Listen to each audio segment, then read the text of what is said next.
Yo, new day, new video. Yo, we're getting at it. Today I wanted to talk about pain and suffering, and really how the two are very different. Okay, because sometimes we get caught up thinking that because I'm in pain, I must suffer, and it's just not the case, right? And that's one thing that I've learned. And one of many things that I've learned in this past year through meditation and changing mindset is that just because you're in pain doesn't mean you need to suffer. And also, if you are in pain, there's certain things you can do to lean into the pain, to help reduce it. And both ways have worked for me, so hopefully they can work for you as well.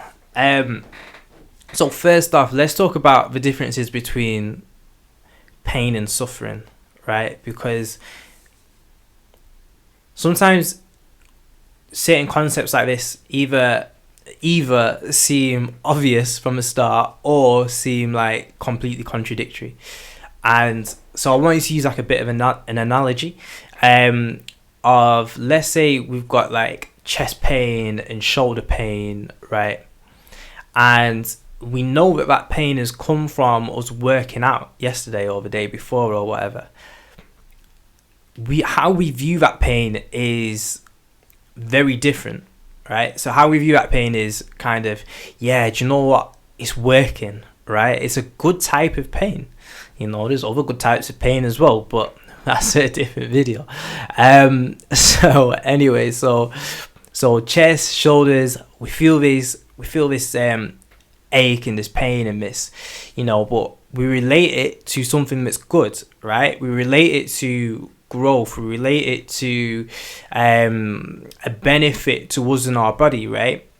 So how we subjectively view that pain brings us, let's say, pleasure, or brings us, let's say, just a sense of, it's good that I've got this pain, right? Now imagine the same pain, but is from a hit and run, right? So you stepped out middle of the road, boom, cars hit you, drove off as well, right? And never found that driver, right? Never found it. So every time you feel that pain now, what you thinking? God, my body's damaged. That fucking idiot drove off as well, so no justice has been done. So every time you feel that pain, you're just conjuring up this negative association with it. It's not a nice kind of pain to say, oh yeah, my body's moving forward, I'm getting through it. It's fuck, I wish I'd have never been in that position in the first place, right? So it'd be two very, very different things. And this is something that I've learned through, like I say, through my meditations and things like that I've gone through over this past year, and this whole like sort of change of mindset, is to subjectively switch how we, like, if I'm in pain, you've got the chance to subjectively switch it. Like, we all have the chance to do that, right? Because we're all conscious. We've all got a prefrontal cortex. We can all sort of subjectively tell ourselves different sort of stories and different viewpoints about whatever we're going through, whatever experience it is that we've had in life or whatever. We've got the chance and ability to tell ourselves a different story about it. So yeah, that's one thing. I'll get into sort of like how to change that story probably in a different video, but what I wanted to talk about today really was the first part of this sort of like the equation, if you like, the first part of pain, because as well, like, meditation can actually help reduce whatever pain it is that we're actually going through, right? And this is something that I never thought would happen when I started like meditating and looking into meditation and Buddhism and philosophies and all of this kind of stuff. I never thought, I'll actually be able to use this to help reduce and change how my body actually reacts to pain, So let's talk about that first, right? Because there was something there's something I wanted to share on here. So, what's happened here? So there's this study I wanted to talk about, which shows how mindfulness meditation can actually reduce pain and suffering, of course. So this is on Psychology Today, right? And how it reads is mindfulness can reduce chronic pain by 90%.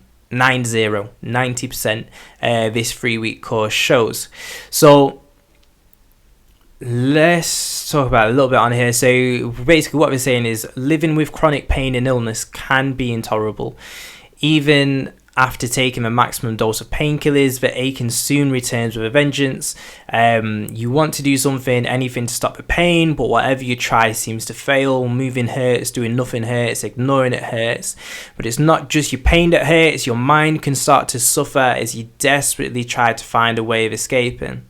Right? I'm sure we've all been there when, we've had this pain that just won't seem to go away. Like for me, it was back pain. I had awful back pain, and after a few weeks, a few months, it starts playing tricks on your mind because it brings your whole mood down. It brings your whole sense of, well-being down because you're just focusing on this pain. You've just got this underlying pain there.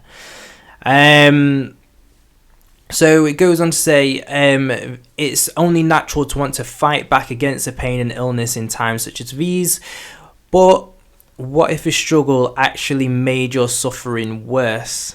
Oof. Like, that's big. And that's one thing that I've learned is, and I speak about it with emotions and things like that, is to sometimes a battle can actually make everything worse rather than just accepting it and learning to see the beauty in it, etc. It can actually, the battle can actually amplify things. It feels like a battle when you're in it, but you've got to sort of sometimes be aware of, okay, I need to accept it for what it is and lean into it. So goes on to say then, what if it was more effective to explore the sensations of pain and illness as they rose and fell in your body? That's the key right there. That is the key, to explore. What if it was more effective to explore the sensations of pain and illness as they rose and fell in the body? It says this may seem like the worst thing imaginable, but the latest medical advances show that it can be more powerful than the most commonly prescribed painkillers. Our ancestors knew this. Right? Our ancestors knew this. Lean into it. And the mind, and this is what we see every time with placebo effects and, all of this kind of thing, like the actual technology, the inner technology that we have within our own bodies is powerful and can be more powerful than the most commonly prescribed painkillers. So it goes on to say such an approach forms the core of new treatment for chronic pain and illness that is based on ancient form of meditation known as mindfulness. Mindfulness meditation has been shown in clinical trials to reduce chronic pain by 57%. Accomplished meditators can reduce it by over 90%. So it's subjective. It's one of those where the better you get at something, the more benefit you're going to gain from it, right?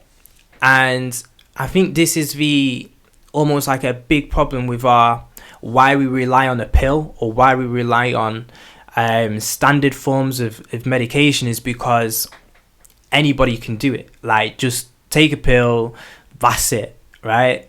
It needs to be standardized for everyone. And we don't really like things that are subjective or take a bit of work or take practice or take time to get better at, and in that whole sort of nuance of feeling,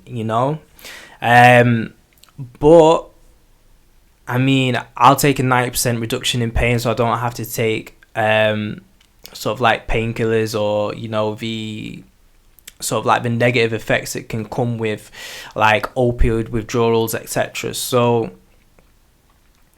it goes on to say that imaging studies show that mindfulness soothes the brain patterns underlying pain, and over time these changes take root and alter the structure of the brain itself. Okay, so that again is something that's been shown sort of time and time again, that the more you meditate, it actually changes your brain structure, right? It changes the pathways in the brain. It can change the grey matter in the brain.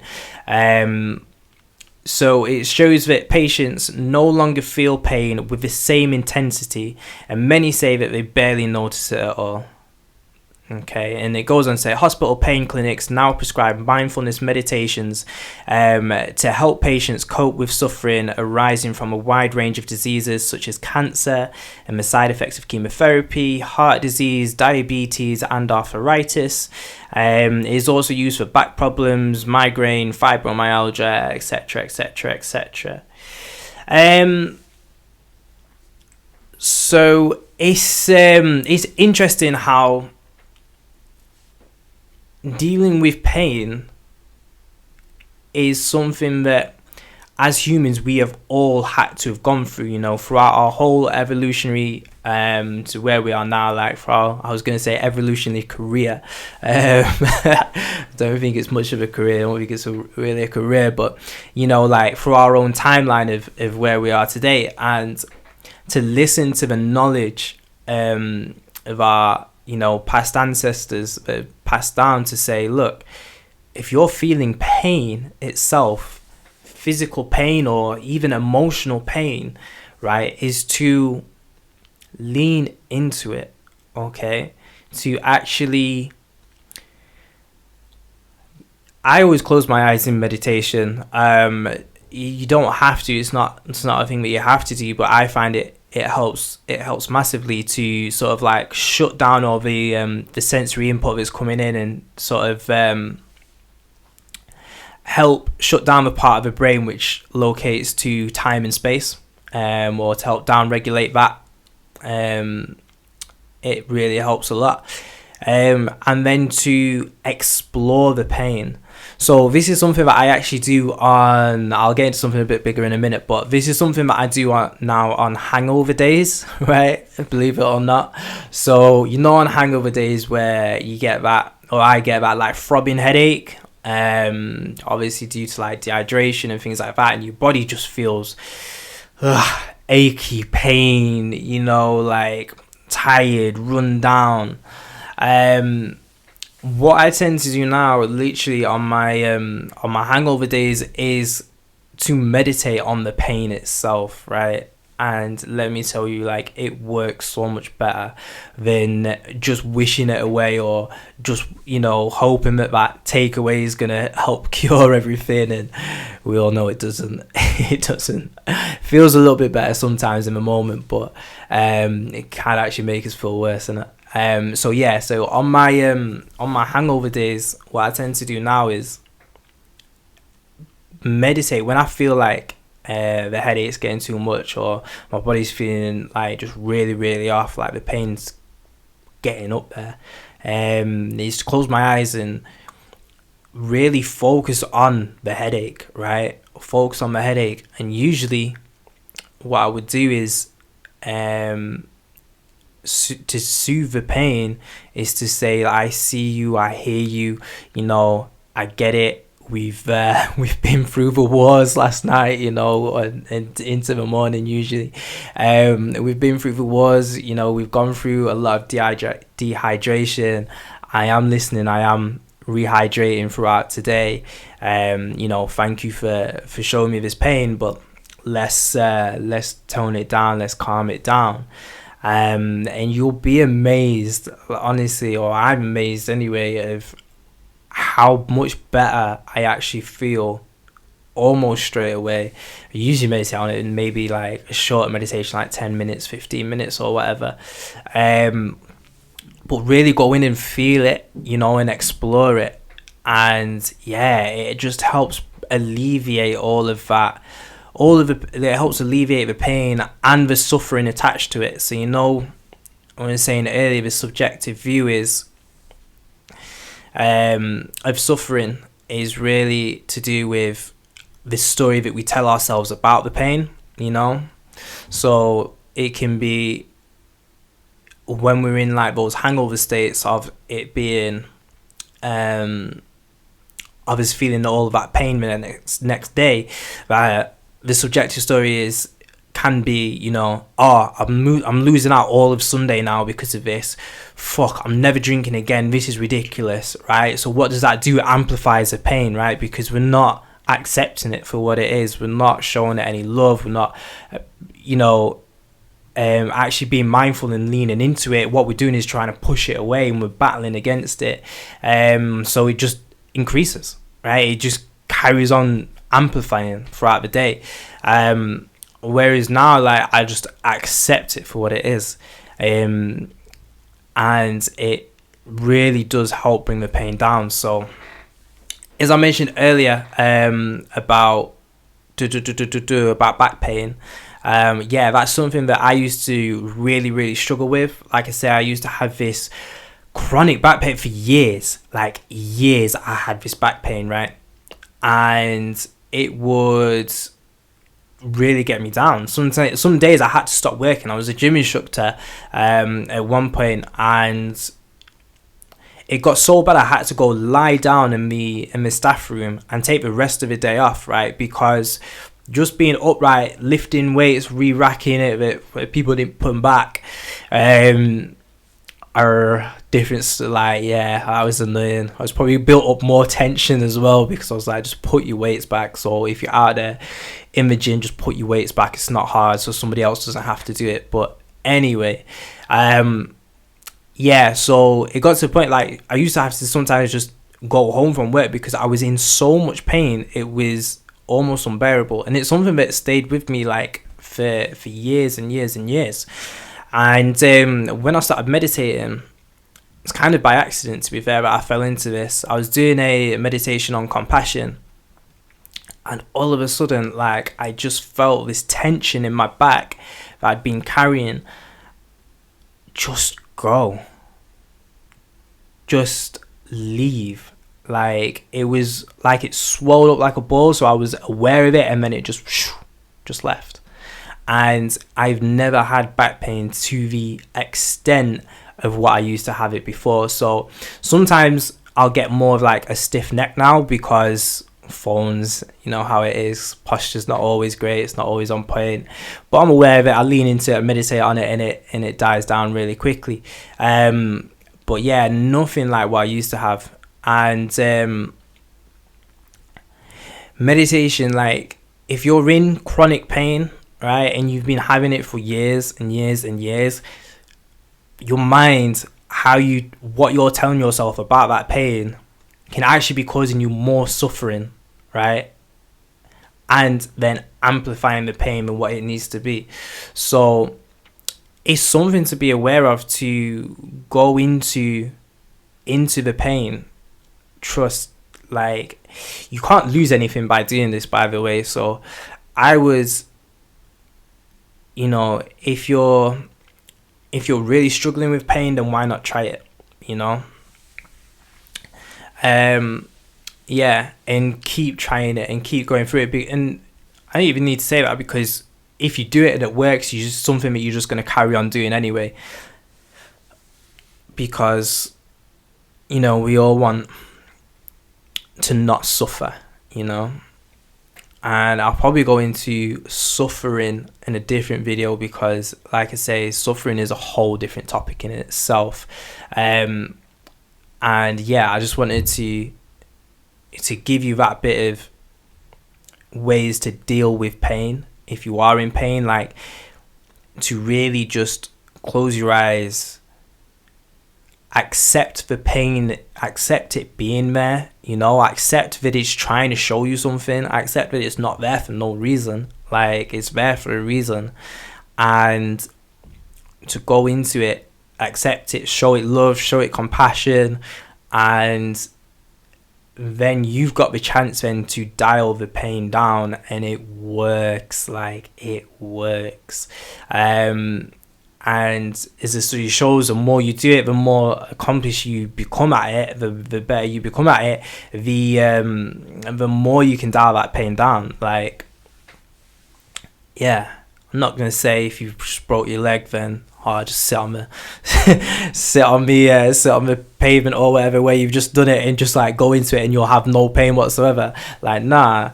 But obviously it's harder to do in different situations, but if it's something that you're living with, especially that is that throbbing underlying pain that comes up and goes down and comes up and goes down, like, it's something to try, without a shadow of doubt. It's something to try, because what have you got to lose? What have you got to lose? And it's natural, it's all within ourselves. It's all our body's own healing mechanism. And like I say, controlling the brain to change your brain, to use different pathways, and to really capitalize on the neuroplasticity that we all have, that we're all capable of. So yeah, if you're in pain, try it. And yeah, hope that helps someone. Alright, peace.